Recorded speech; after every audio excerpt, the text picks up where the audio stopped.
আপনাদের পক্ষে হাসিনাকে তাড়ানো সম্ভব ছিল না।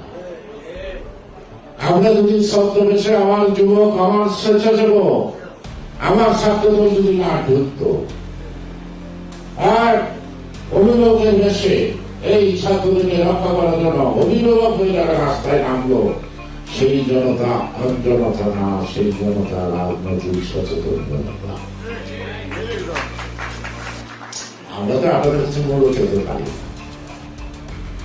হাসিনা বলছে না এখানে ষড়যন্ত্র আছে নাকি? হ্যাঁ, ষড়যন্ত্র তো ছিল। ধর্ম, সত্য, ন্যায়, নিষ্ঠা, গণতন্ত্র প্রতিষ্ঠা যাহা কিছু করা হয় সেটা গণতন্ত্রের অংশ, সেটা ধর্মের অংশ, সেটা ষড়যন্ত্র না। ষড়যন্ত্র মোকাবেলা করার জন্য যে কৌশল অবলম্বন করা হয়, অন্যের দৃষ্টিতে ষড়যন্ত্র হইল, সেই কৌশল অবলম্বন করে ষড়যন্ত্র মোকাবেলা যারা করে তাদেরকে ষড়যন্ত্রকারী বলা যায় না। আমরা ষড়যন্ত্র করি নাই, আমরা সুযোগ দিচ্ছি। এই ছাত্ররা সামনে নামছে, ওদের পিছনে যদি আমরা থাকি ওরা সফল হবে। আমরা তো সফলতার ভাগিদার হতে চাই, আমরা তো চাই নাই ভাগ চাই। আমরা কি ওই গণসাথে যারা জীবন দিয়েছে তার ভাগ দিতে পারি? তার ভাগ নেই, তার আবেগের ভাগ নেই, তাদের প্রতি শ্রদ্ধা লাগে। এটাই তো সেই চেতনাকে আমি লালন করি, করে ওই আমি রাজপথে সাহস করে দাঁড়াতে পারি।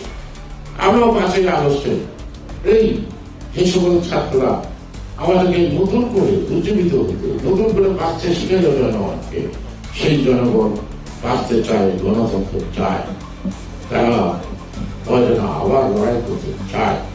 আশা করি বিশেষ করি এই আবেগ দিয়ে বোঝা যাবে না। আমি বলবো এই ছোট ভাইদের, তোমরা বিবেক দিয়ে অনুধাবন করতে চেষ্টা করো, বাস্তবতাকে নিয়ে ভাবো। ভাবলেই এই দেশের মানুষের কাছে আজীবন সেই শহীদ বরকত সালাম জন্য এখনো আমাদের কাছে অমর। তোমরাও হয়তো সেই অমরত্ব লাভ করতে পারো। আর যদি নিজের কারণে নিজে ভুল করো, তার দায়িত্ব কোন রাজনৈতিক দলের মাথা করে আর ডক্টর ইউনূস সাহেবকে বলবো, আপনি যাহা করেন কথা বলেন না, অতি ইন্টেলিজেন্স করবো না, অতি কানিং করবো জানি না। চালাক লোকের একটা সমস্যা কি জানেন? চালাক লোক সবসময়